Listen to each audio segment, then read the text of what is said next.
Pedir que el Señor en esta tarde nos muestre algunas cositas interesantes acerca de su palabra y sobre todo lo que les acabo de decir, hermano. Estar preparados, tener respuestas correctas, adecuadas, para que cuando los inconversos, la gente que no conocen al Señor, vengan a hacernos preguntas, nosotros podamos responderle correctamente. Bendito sea Dios. Señor, te damos muchas gracias en esta tarde porque en tu palabra, palabra viva, palabra eficaz, encontramos las respuestas, la solución a muchas cosas que el mundo se pregunta e ignora.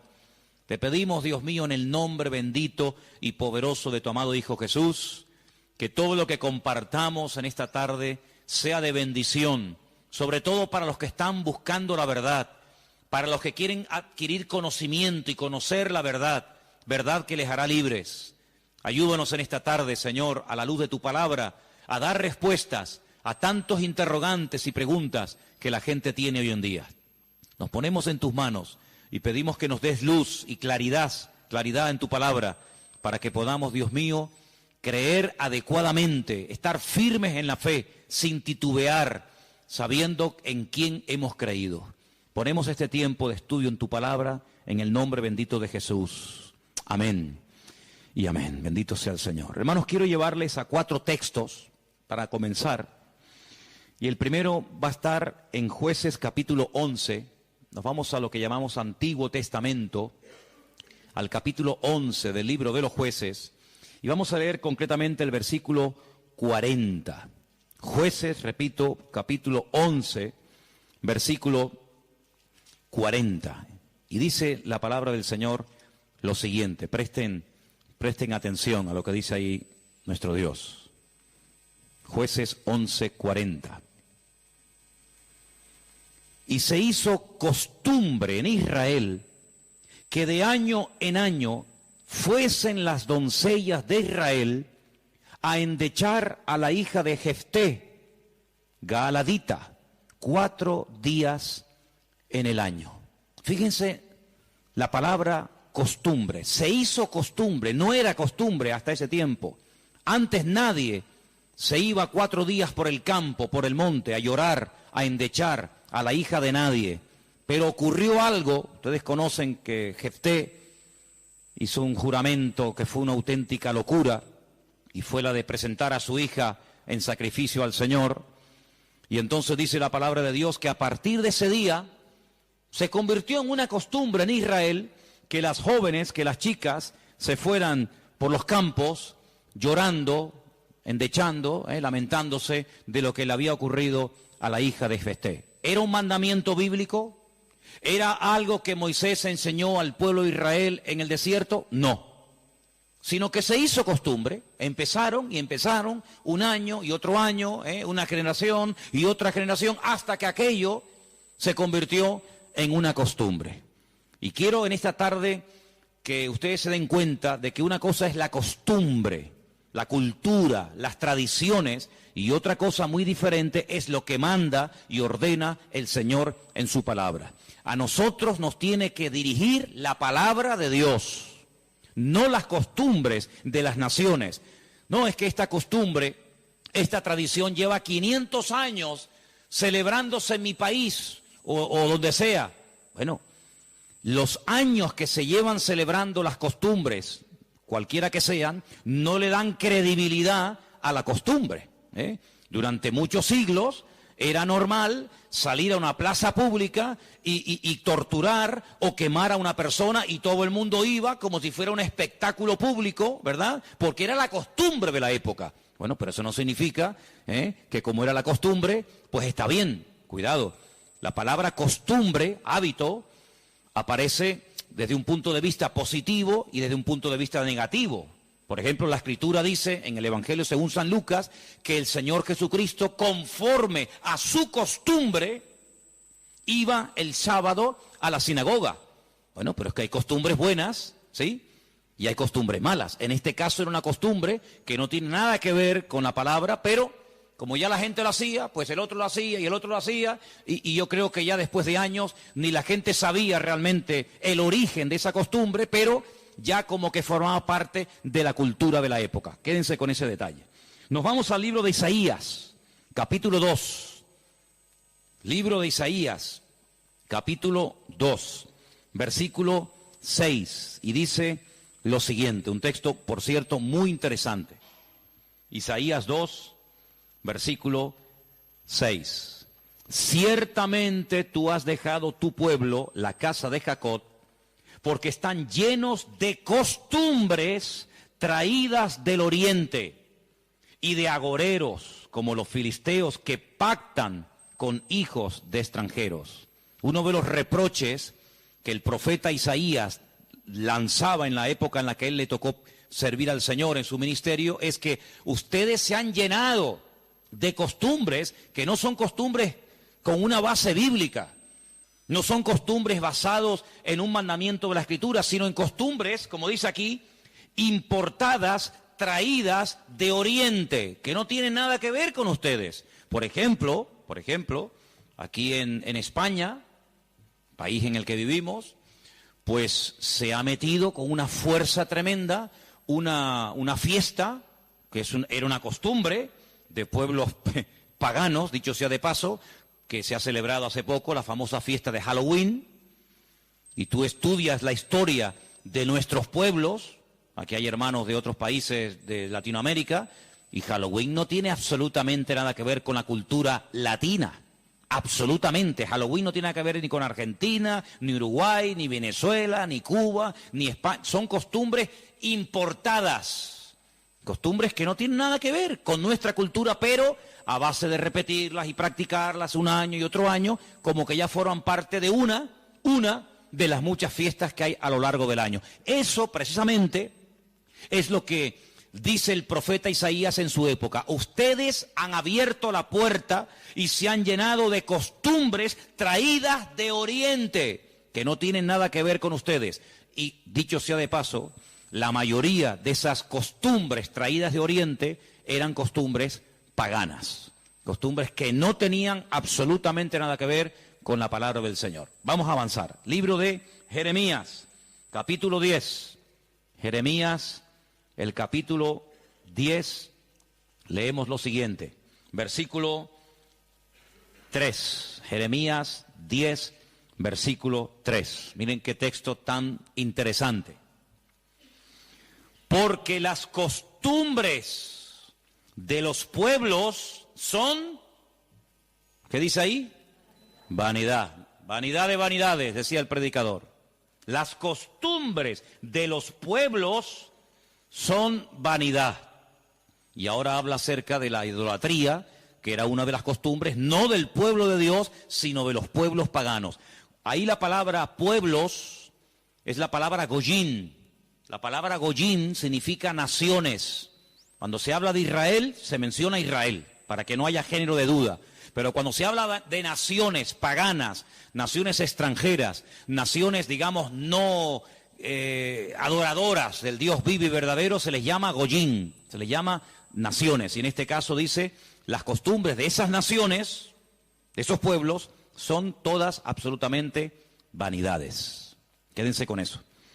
Vamos a leer un versículo en Ezequiel, profeta Ezequiel, un libro que no sé por qué no se suele leer mucho, pero tiene textos y historias muy interesantes. En el capítulo 11 de Ezequiel, el capítulo 12, dice así: sabréis que yo soy el Señor, porque no habéis andado en mis estatutos, ni habéis obedecido mis decretos, sino que según las costumbres de las naciones que os rodean, habéis hecho.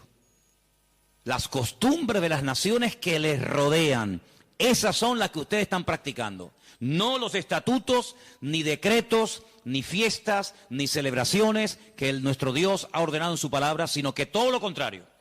Hay momentos, ustedes seguramente han leído esos pasajes, donde los profetas, tratando de convencer, de sacudir al pueblo de Israel, les decían, a ver, vamos a ver, díganme ustedes un pueblo, una nación que haya cambiado sus dioses, que hayan dejado sus idolatrías por nuestro Dios. Ninguno. Los egipcios, mira que vieron milagros los egipcios, porque las famosas 10 plagas de Egipto eran milagros, eran demostraciones del poder de Dios, ¿sí o no? Totalmente. Dejaron los egipcios al convencerse de que sus dioses no servían para nada, que hicieron el ridículo. Dejaron los egipcios su idolatría para creer en el Dios de los hebreos, en el Dios de Moisés, ¿sí o no? Para nada. Es más, cuando salen de Egipto, ¿qué hace el faraón? Vamos a perseguirlos, vamos a atraparlos y llevarlos otra vez a Egipto para que sean nuestra mano de obra. No se convirtieron, no se arrepintieron. Y mira que vieron la gloria de Dios, un río lleno de sangre. Bueno, eso es algo tremendo. Cruzaban la calle y allí la gente tenía luz y alegría y vida. Y a este lado, muerte, los animales se morían llenos de úlceras, llenos de llagas, miseria, pobreza, muerte. Oiga, aquí hay una diferencia. Esta gente pinta con sangre de cordero las puertas de la casa y no se muere nadie. Y nosotros, los poderosos egipcios, incluido el faraón, se mueren todos los primogénitos. ¿Te parece poca diferencia? Y así podríamos hablar de otra, ¿verdad? Se convirtieron, dejaron su idolatría por el Dios de Abraham, de Isaac y de Jacob. No.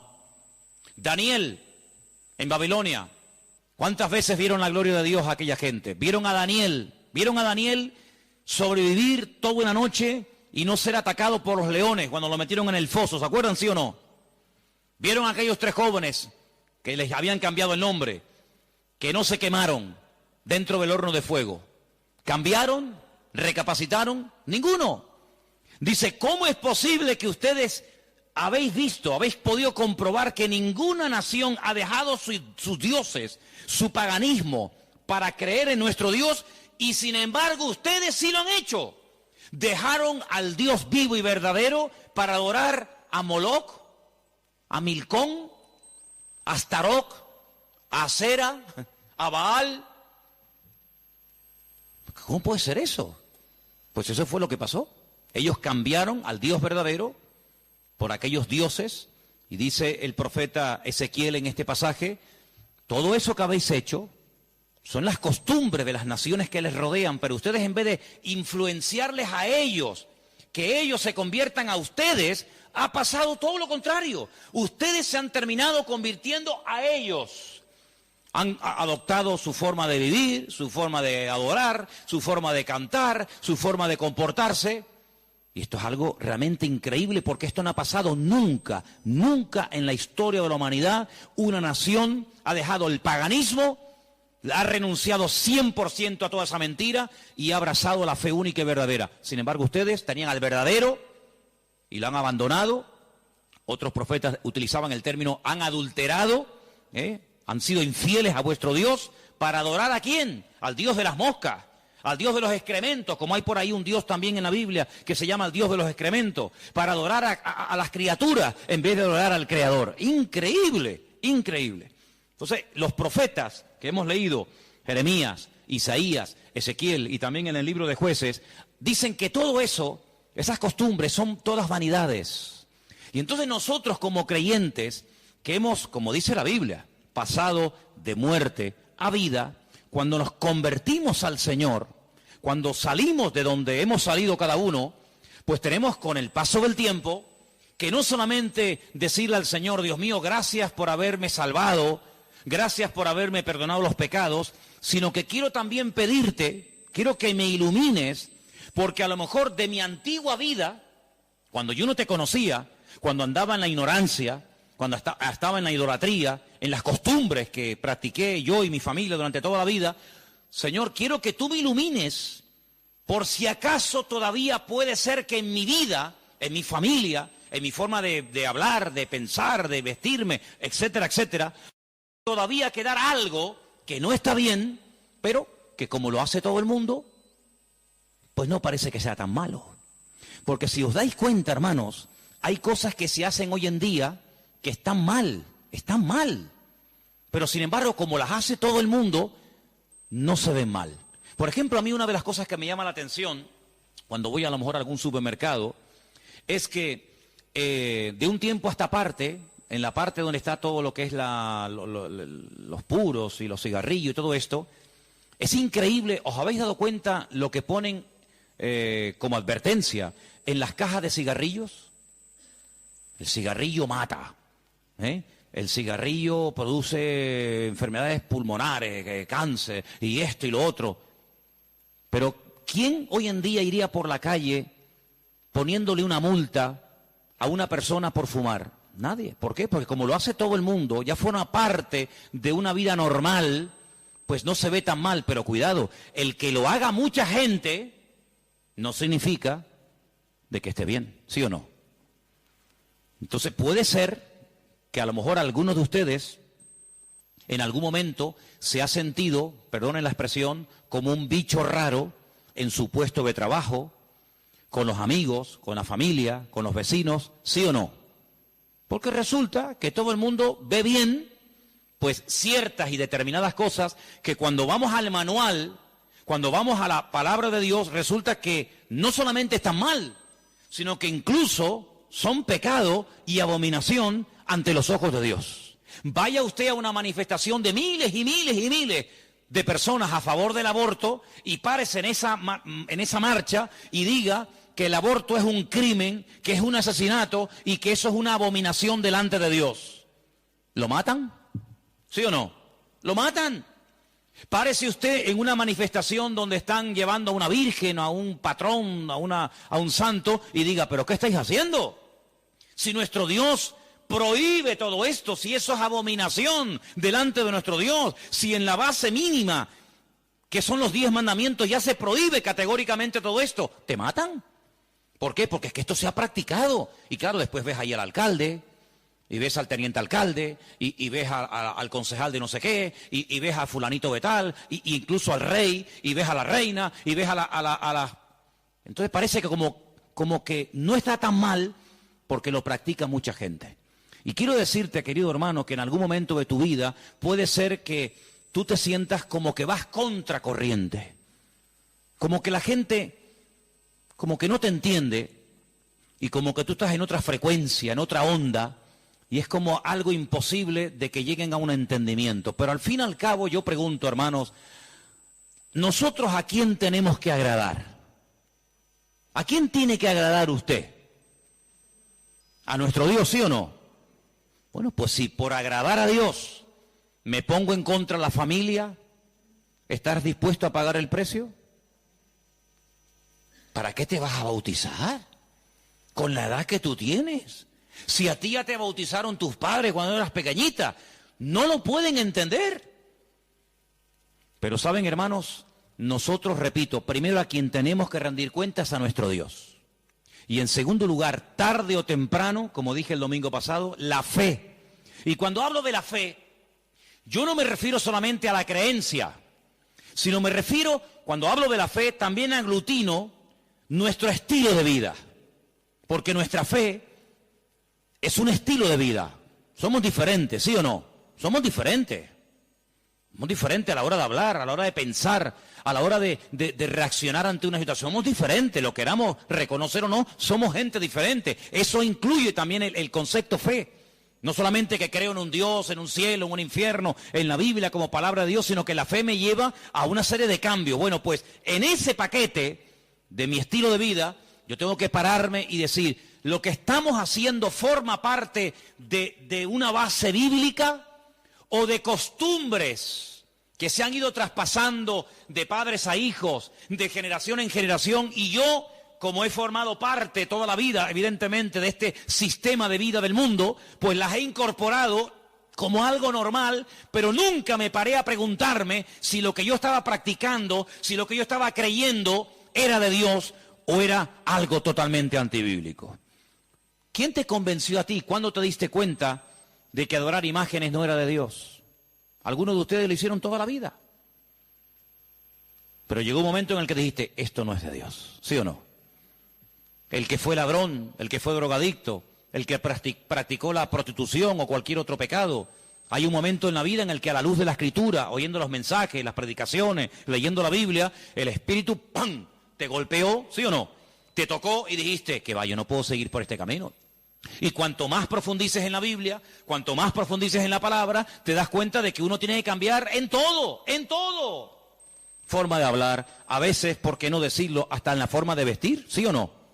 Hombre, vamos a ver, si por ejemplo una chica que está ejerciendo la prostitución esta tarde se convirtiera al Señor, seguramente la forma como esa chica se viste, que está diseñada para seducir, para atraer, para llamar la atención, pues cuando esa chica se convierta al Señor, lo más probable es que el Espíritu le ponga en su corazón que la forma como viste, pues es una forma que tiene una finalidad, pero que esa finalidad en absoluto la tengo que llevar a cabo en un culto. Por lo tanto, seguramente, en un momento determinado, el Señor le pondrá en su corazón, oye, vístete un poco más decentemente, más ¿sí o no? Seguramente que sí.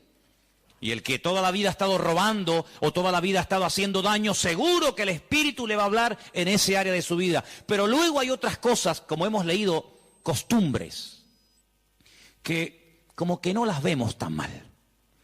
Y hemos visto a la luz de la palabra de Dios, solamente les di 4 textos, están ahí grabados por si los quieren después volver a leer, 4 versículos donde tenemos que analizar y preguntarnos las costumbres, no los mandamientos. Las costumbres que estamos llevando a cabo son bíblicas, son de Dios. Y ahora vamos a pasar al tema que la gente nos pregunta mucho por internet. ¿Qué opinan ustedes acerca de estas fiestas navideñas? ¿Puede un cristiano? ¿No puede un cristiano? ¿Está bien esto? ¿Está bien aquello? Bueno, lo primero que tenemos que partir de la base es la siguiente. Nadie, absolutamente nadie, desde que el cristianismo o desde que Cristo vino a este mundo, y mira que lo han intentado, nadie sabe exactamente el día en el que nació el Señor Jesucristo. Nadie. A lo largo de la historia se ha especulado, incluso, si ustedes se meten a estudiar este tema, incluso algunos llegaron a predicar y a enseñar en sus respectivos congregaciones o ministerios que Jesús nació entre marzo y abril. Otros entre septiembre y octubre. Y así diferentes opiniones. Por lo tanto, partimos de la base de que, lógicamente, el Nuevo Testamento, porque el Antiguo no te lo va a decir, porque no había nacido, el Nuevo Testamento en ninguna parte te dice exactamente el día en el que el Señor Jesucristo nació. Nadie sabe absolutamente nada. Sí sabemos que murió en una época en la que los judíos estaban celebrando una fiesta llamada la Pascua. Sí sabemos que hay una fiesta que nosotros la conocemos como Pentecostés, que su nombre original es Shavuot, la fiesta de las semanas, que el Señor la utilizó para que en esos días, en ese día concretamente, pues aquel grupo que había en aquella casa fueran llenos del Espíritu Santo. Eso sí lo sabemos. También podemos saber con exactitud que el Señor Jesucristo, la noche que fue entregado y en ese lapsus de entre una hora y otra, y fue a ser crucificado, se estaba celebrando la fiesta de los panes sin levaduras que se unía a la de la Pascua. Todo eso está clarísimo. Y sabemos pues cuándo hay que celebrar la fiesta de la Pascua y la fiesta de Pentecostés y la fiesta de los tabernáculos. Todo eso lo sabemos porque está estipulado en la Biblia. Y te dice, contarás desde tal día a tal día, tanta semana. ¡Pum! Y eso es matemático. Pero en cuanto al nacimiento de Cristo, la Biblia no nos da ninguna información exacta de cuándo nació. ¿Por qué? Porque en nuestra concepción, entre comillas, cristiana, cometemos un gravísimo error. Y es que Jesucristo nació en un contexto judío, no en un contexto cristiano. Jesús nunca fue a ninguna iglesia evangélica, él toda la vida fue a sinagogas. Jesús nunca practicó costumbres cristianas. Las costumbres que él practicó y su padre y su madre y sus antepasados eran costumbres judías, ¿verdad? Por lo tanto, para nosotros se comienza a contar desde el nacimiento del niño y dice, bueno, el niño nació el 2 de octubre. Pues al año que viene, el día 2 de octubre, el niño cumple un añito. ¿Sí o no? En la mentalidad judía no se cuenta el tiempo así. En la mentalidad judía, en el momento en el que la mujer sabe que está embarazada, en el que la mujer sabe perfectamente que sí o sí está embarazada, ahí se empieza a contar. No a partir del nacimiento a los 9 meses, ¿me entendéis? Por lo tanto, ya empezamos mal. Es como, por ejemplo, cuando nosotros decimos, bueno, ahora mismo aquí en Tenerife tenemos las 8 en punto de la noche. A las 12:01 será día viernes. Eso según nuestro calendario, según nuestra cultura, según la Biblia, ya es viernes. ¿Por qué? Porque en cuanto cae el sol y ya se puede ver, aunque sea una sola estrella en el firmamento, automáticamente ya estamos al día siguiente. Entonces dice, entonces todos al revés. Bueno, hay que saber estas cosas. Nuestro calendario gregoriano, inventado, mandado a hacer por un papa, tiene 365 días. El calendario bíblico tiene 360 días. Otro dato a tener en cuenta. ¿Qué te parece? Y así podríamos contar cantidad de detalles que cuando uno va a la palabra, uno tiene que conocerlos. Porque si no ya estás partiendo equivocadamente. Y entonces decimos, el nacimiento del niño marca el momento de su nacimiento y de su próximo cumpleaños. Te vuelvo a repetir, la vida en la cultura judía, en la cultura hebrea, se cuenta a partir de la concepción, no a partir del nacimiento. Ahora bien, tengo aquí algunos datos que les voy a leer en esta tarde, que son muy interesantes, pero primeramente quiero decir lo siguiente. No sabemos la fecha exacta del nacimiento de Cristo. No hay ni un solo ejemplo, ni uno solo. Si alguien sabe de alguno, por favor que lo diga ahora, o calle para siempre. No hay ni un solo ejemplo en el Nuevo Testamento de nadie que haya practicado el nacimiento de Cristo, que haya celebrado, mejor dicho, el nacimiento de Jesús. La única fiesta que nos obligó el Señor a recordar frecuentemente fue, dice, haced esto, háganlo en memoria de mí. Y cada vez que comáis este pan y cada vez que bebáis de esta copa, mi muerte estáis anunciando hasta que yo vuelva. Es una orden. Yo sé que hay movimientos cristianos o evangélicos que no practican esto de tomar pan y vino asiduamente, porque dicen que es algo simbólico. Bueno, yo solamente lo digo con todo mi respeto, no saben lo que se pierden. Y es una interpretación incorrecta. Yo creo que es bíblico y estamos todos de acuerdo, ¿sí o no? Que hay que partir el pan y el vino. Hombre, hay iglesias que lo hacen todos los domingos. Elena, por ejemplo, se crió en una iglesia que todos los domingos, sí o sí, todos los domingos a la mañana, se llama culto de comunión. Por eso, porque se da la comunión. Hay iglesias que lo hacen una vez al mes, otras iglesias una vez al año, etcétera, etcétera. Pero que hay que hacerlo, hay que hacerlo. Pero Jesús nunca dijo, los discípulos nunca dijeron, Pablo nunca escribió, Pedro nunca escribió, Santiago nunca escribió, ningún discípulo escribió, y también tenéis que recordar todos los años el nacimiento del Mesías. No. Mira, recordamos cuando partió el pan y el vino e inauguró el nuevo pacto. Recordamos su muerte, claro. Recordamos su resurrección. Recordamos la venida del Espíritu Santo en el día de Pentecostés. Recordamos un montón de cosas, pero bíblicamente no te puedo demostrar, no lo puedo hacer. Te estaría mintiendo. No te puedo demostrar bíblicamente que los primeros cristianos celebraban el nacimiento de Cristo. No lo hacían. Ni siquiera es un mandamiento de la Biblia el celebrar dicha fiesta. Entonces te estoy dando información para que lo sepas. La fecha exacta del nacimiento de Cristo no se encuentra registrada en el Nuevo Testamento. Ahora, el famoso día 25 de diciembre ha sido un día que en el mundo pagano, en el mundo greco-romano, ustedes saben que estaban los babilónicos, luego vinieron los medos persas, a continuación los griegos y después los romanos. El Antiguo Testamento, lo que llamamos vulgarmente Antiguo Testamento, termina con el imperio medo-persa. Pero cuando empezamos a leer el Nuevo Testamento, nos encontramos a los romanos. Y tú dices, ¿pero y los griegos? ¿Ves? La Biblia no te da información sobre los griegos. Pero entre el Antiguo y el Nuevo Testamento, que hay 400 años de silencio, ¿sabían eso, no? Nuestro Antiguo Testamento, ¿cuál es el último libro del Antiguo Testamento según nuestra Biblia? Malaquías. Pero cuando tú vas a una Biblia hebrea, tú te das cuenta que el último libro del Antiguo Testamento no es Malaquías, es Segunda de Crónicas. Da igual, el orden no altera los factores, ¿no? Sea uno, sea otro, son exactamente los mismos, aunque el orden es diferente. Pero cuando se termina de escribir, cuando el último profeta del Antiguo Testamento terminó su mensaje, supongamos que fuera Malaquías, hasta que encontramos al siguiente profeta predicando. ¿Y quién fue el siguiente profeta entre el Antiguo y el Nuevo predicando? ¿Quién fue? Juan el Bautista. Hay 400 años de silencio. No hubieron profeta entre Malaquías y Juan el Bautista. ¿Y cómo se guiaba la gente? Por la palabra. Ahí estaba todo escrito, todo comprimido, todo condensado. Y fue un tiempo de silencio, de palabra profética, pero la palabra ya estaba escrita. Luego la gente querían palabra, vayan a la palabra, valga la redundancia. Vayan a la escritura y ahí encuentran todo. Bien.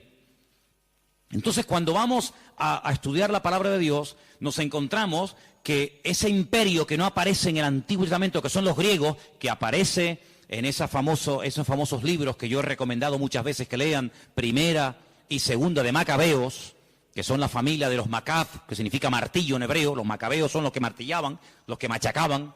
Y en estos días en Israel se está celebrando una fiesta que no tiene una base, vamos a decir, bíblica, sino es un mandamiento bíblico el cumplirla, vaya, pero que es una fiesta que en estos días ya se está celebrando, y les voy a demostrar que Cristo la celebraba, aunque no era mandamiento, Él la celebraba, y es una fiesta que se llama la fiesta de Hanukkah.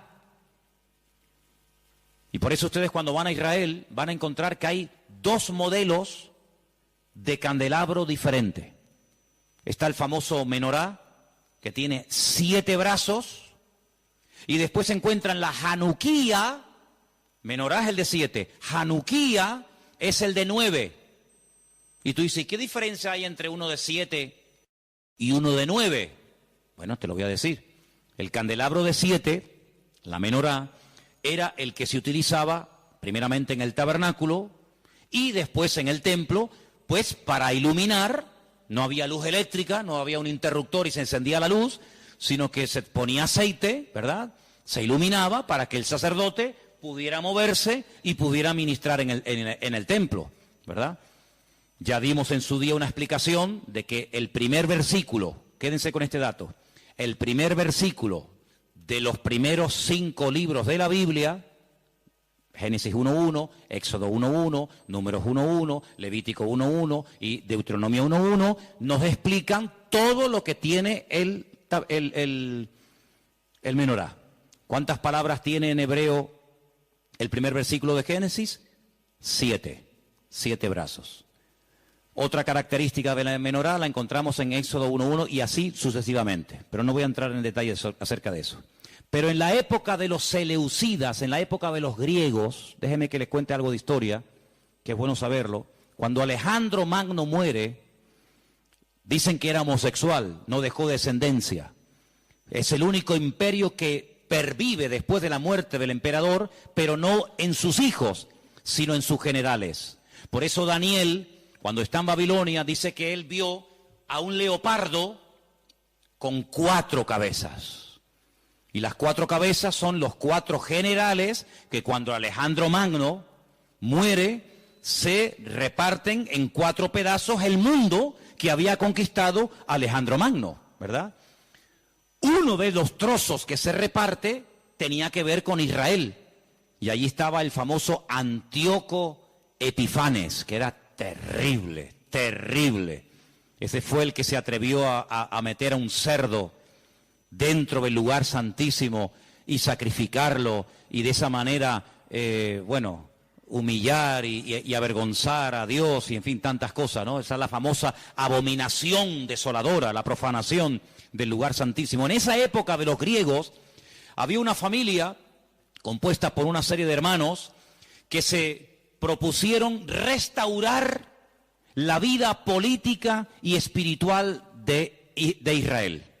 Los griegos dominaban, el templo lo habían convertido en un gimnasio, habían impedido los sacrificios y aquello era un desastre. Esta familia se levanta, primero un hijo, después el otro hermano, todos murieron como mártires, es una historia tremenda. Y estos macabeos, que no se llamaban macabeos, sino una especie de apodo, los que martillaban, los que golpeaban, pelearon militarmente, cuerpo a cuerpo con los griegos y los derrotaron, los vencieron, los echaron de Israel y restauraron el culto en el templo. Pero resulta que el aceite que se utilizaba para las lámparas del candelabro, en este caso de la menorá, no llegaba, porque lleva un proceso y se tarda un tiempo en elaborar ese aceite específico para la menorá. Había muy poco aceite. ¿Qué ocurrió? Oraron al Señor y el Señor hizo que la poca aceite que quedaba durara milagrosamente más tiempo de lo que habitualmente duraba. A partir de ese momento, para recordar el milagro de que el Señor permitió que el aceite durara más tiempo de lo habitual, se comenzó a celebrar la fiesta de la Hanukkah, la fiesta de las luces, la reinauguración del templo. Entonces, en esta época del año, para recordar ese milagro, se enciende con la vela del centro, cada día una vela diferente, hasta llegar a 9 velas, porque ese fue el tiempo que duró el aceite. Y eso es lo que significa la fiesta de Hanukkah. Ahora ustedes pueden ver, dice, y Jesús subió al templo a la fiesta de la dedicación del templo. Y tú dices, ¿qué fiesta es esa? Porque ahí no dice Pascua, ahí no dice Pentecostés, ahí no dice Tabernáculo, dice a la fiesta de la dedicación del templo. Pero si el templo ya estaba inaugurado cuando Cristo vivía. Pero era la fiesta en la que se recordaba la reinauguración del templo cuando los macabeos derrotaron a los seleucidas, a los griegos, y entonces esa era la fiesta de Hanukkah que Cristo la celebraba, Juan capítulo 10. Entonces Cristo, que sabía la historia de esa fiesta, dice, yo soy la luz del mundo. Y la gente sabía lo que estaba diciendo, porque así como aceite, esta luz se enciende, yo soy ahora la luz del mundo. Y posteriormente a sus discípulos le dice, y ahora también vosotros sois la luz del mundo. Y todo está basado en algo que pasó en aquel tiempo. Entonces, cuando vamos al Nuevo Testamento, nos encontramos que nos dice la Biblia quién gobernaba en el Imperio Romano en el tiempo del nacimiento de Cristo. Pero cuando se hace el calendario gregoriano o cristiano, vaya, el que tenemos ahora mismo nosotros, se cometió una gravísima equivocación. Algunos calculan que del verdadero calendario bíblico al que usamos actualmente puede haber una diferencia entre 4 y 6 años. Es decir, que en vez de estar ahora en el 2015, estaríamos ahora 4 años o 6 años más de lo que estamos. Y eso es bueno saberlo, porque la Biblia nos da datos acerca de lo que va a ocurrir en cada tiempo, y por eso estamos viendo profecías cumplidas nosotros en este momento, que tú dices, pero no me encaja el tiempo. Claro, no te encaja el tiempo si te llevas por el 2015, pero si te llevas por el calendario bíblico, te encaja todo de una forma maravillosa, porque Dios no se mueve con el calendario inventado por don Gregorio, sino Él se mueve por el calendario inventado y creado y dado por Él en su bendita palabra. ¿Cuántos dicen amén? Entonces, sigo leyendo esto que está muy interesante. La historia de la Navidad parece tener los primeros antecedentes entre el 320 y 353 después de Cristo. Es decir, que hasta el 350 y pico después de Cristo, ningún cristiano, ninguna iglesia practicaba o celebraba lo que vulgarmente llamamos la Navidad. Durante más de 300 y pico de años, esto no existía. ¿Qué te parece? Yo dije un día que si ustedes quieren ver la transformación terrible que experimentó el cristianismo, tienen que leer detenidamente lo que pasó en el Concilio de Nicea. Ahí en Google, se meten, Concilio de Nicea, estudien, lean lo que allí pasó. El cristianismo del 300 para atrás era diferente al cristianismo que se vive hoy en día del 300 y pico hasta nosotros. Todo cambió, hermanos, todo cambió. Entonces fue en esa época, en ese tercer siglo, cuando se comenzó a decir que Cristo había nacido el 25 de diciembre. ¿Por qué? Porque era la fiesta, era el día más pagano del año. Se celebraba el culto al dios Saturno, y el dios Saturno era el dios de las cosechas, y era un día de celebración, pero de celebración pagana, de sacrificios en agradecimiento al dios Saturno. Era el solsticio de invierno en el hemisferio norte, y ahí dijo alguien, bueno, vamos a utilizar el día más pagano del año cuando se adora al sol, vamos a utilizarlo y lo vamos a cristianizar para que de esa manera también nosotros los cristianos formemos parte de la festividad y de la alegría a nivel mundial. Desde finales del siglo IV, el cristianismo, finales del siglo IV, el cristianismo comienza con la famosa tradición de la Navidad, y el Papa Julio I dijo que Jesús había nacido el 25 de diciembre. ¿De dónde lo sacó? De ninguna parte.